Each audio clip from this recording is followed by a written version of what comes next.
I can say this because I was there in the first addressable trials of 2005, 2006.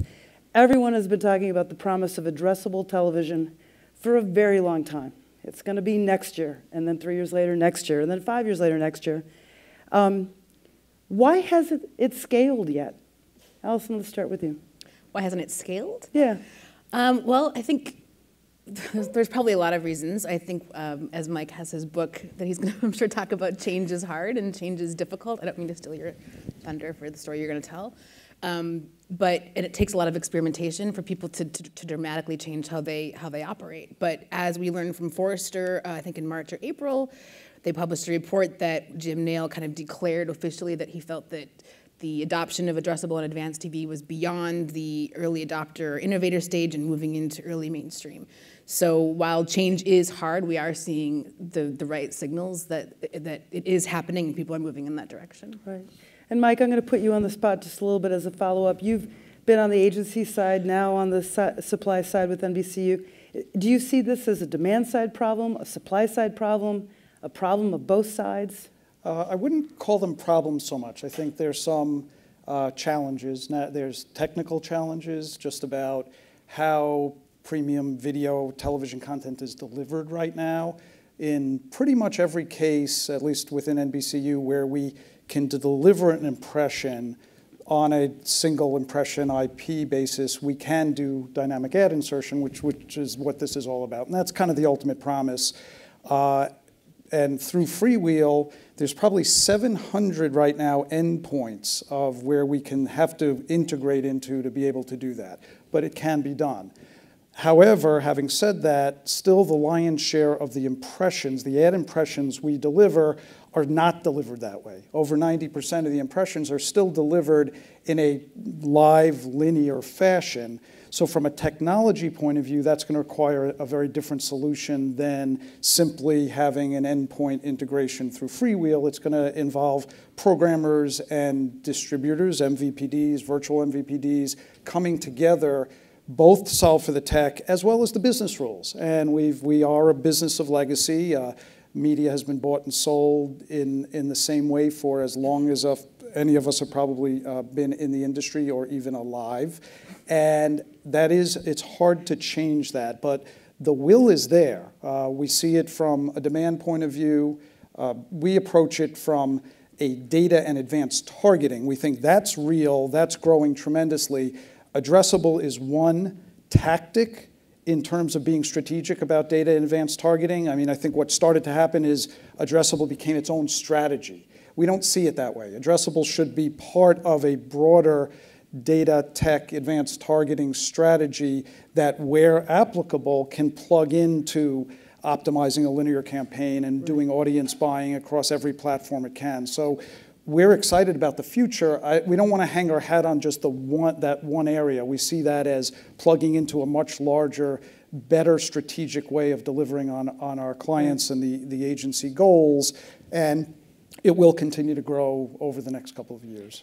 So Vikram, a few of the panelists before our panel touched on perhaps the broken value exchange between brands, media companies, and the people at home watching. Mm-hmm. The ad breaks are too long, the targeting isn't amazing, the content itself may not be all that exciting. At its best, television is a wonderful value exchange. It entertains, it delights. We certainly see that with the Super Bowl and the Academy Awards and a few other big events during the year. So you're a data guy.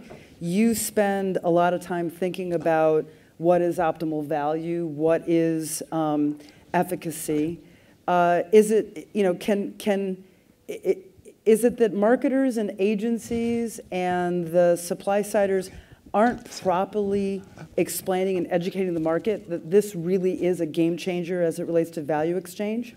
Is that the problem? To answer your question, I was in a meeting a couple of days ago where a very powerful TV digital executive started out by talking about how consumers hate advertising. And I was like, shut up, asshole, right? It's just not true. Yeah. What they hate is irrelevant, annoying, interruptive advertising. Exactly. And where they feel like, to your point, the value exchange, in exchange for your content, I have to view your ads, is not good enough. Right. Consumers are deciding what they want. right? And as at ESPN, as part of the Walt Disney Company, we have been very clear that we are going to focus on the consumer, right? When we think about advanced advertising, when we think about personalization, when we think about direct-to-consumer available content, when we think about how we want to bring the brain of the many ways that we engage with our consumers, really close to from birth till the time they leave the mortal realm, Right. we want to find ways for them to engage in our brand, consume our content, and to your point, believe that they're getting value all the way. Mm-hmm. If we are to do that, we have to provide ways for them to believe that we are not just a bunch of greedy TV execs Right. looking to stamp on their privacy rights, looking to stamp on their ability to find better content somewhere else Right. today, because we live in the golden age of media, call it what you will, and they will reject us for it. Right. And in the end, for a long time, to your point, Ashley, about change, everybody in the system was making money. And it made it very hard to change, because why, right? Mm-hmm. We're getting to the point now where everyone in the system is not making the money they used to make. And suddenly we have to look in the couch cushions a little more than we had to. Well, we are at a tipping point. I mean, look, I will admit, I think that from a model and standardization standpoint, there's not much of a better model in terms of efficiency and effectiveness than network TV or broadcast television. You push a button, the commercial goes out, it airs, time delay, you post it, done. That's a pretty simple and easy model. Yep. Obviously, I'm oversimplifying, but your point about the money has always flowed, the demand's always been there. People had were unsure about the digital marketing ecosystem. They're still unsure of the digital the ecosystem. But consumers are now fleeing, free, ad-supported television. They're fleeing on the millennial side and all the way up through the change, whether it be cord cutting or just not watching ad-supported content. So we're at that tipping point. Going back to, we heard some data earlier about, we know addressable advertising does the following: increases brand lift, reduces commercial zapping, positively correlates to increased sales, positively correlates to engagement. The business rationale is there. Mm-hmm. It's there. I know it from 10 years ago. Mike, you were spouting off some good data that I'd love to have you retell too. So the business rationale is there. Still, it's not scaling. That $100 billion television marketplace, if it's a portion, has gone through a transformation. So is it an education gap? Is the challenge or the opportunity to basically say, hey, demand side, this will work. This will restore your confidence in marketing. You've just got to focus on what it will do. So Mike and Allison, I'd love to hear your point of view. Fleeing, a strong word, but changing habits about how, one could say that we are living through the renaissance of television as an art form. It's probably never been better in terms of the content that's out there. The ad-supported experience needs to change, which is why companies like NBCU and what Joe mentioned, what Fox is trying to do is to try to make the ad experience better. And the user experience is critically important. Part of that comes from limiting commercials, limiting interruption, but also, to Vikram's point, it is about relevancy. We do know that ads that are more relevant to the user are going to be less annoying, or perhaps not annoying at all, or even welcome. God forbid that they'd actually be welcome, that advertising welcome. And I think people do like relevant advertising. Data is going to help us with that. It helps us at every level, whether it's optimizing at the national level or in a dream state, having at the person level, being able to deliver highly relevant advertising to them.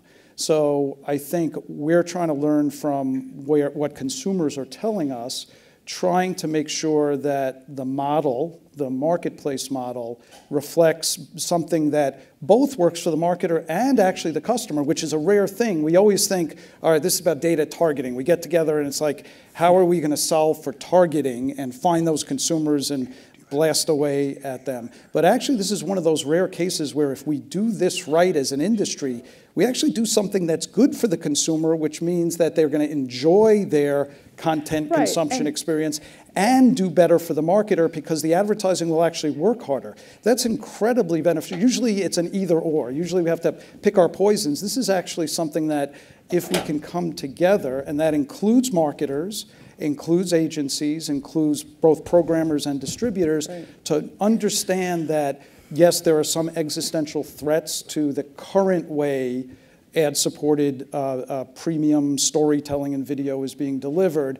But if we can take the right steps along the way, we actually can solve for a lot of this and keep it very relevant. I want to stay on that theme. So, Allison, how do we solve for it with automation? You know, LiveRamp is a technology company. You sit at the middle of this ecosystem in many ways. Can we help solve for it with automation and more software? So yes, but also there needs to be willingness. And so I'll just kind of tell a story from something that I observed. I've been at LiveRamp 5 years. And we were acquired by Acxiom in 2014. And when we were acquired by Acxiom, at the time, frankly, premium publishers like Facebook and the like weren't really interested in working with us yet. We didn't have the reputation we needed, et cetera. Acxiom brought that to us.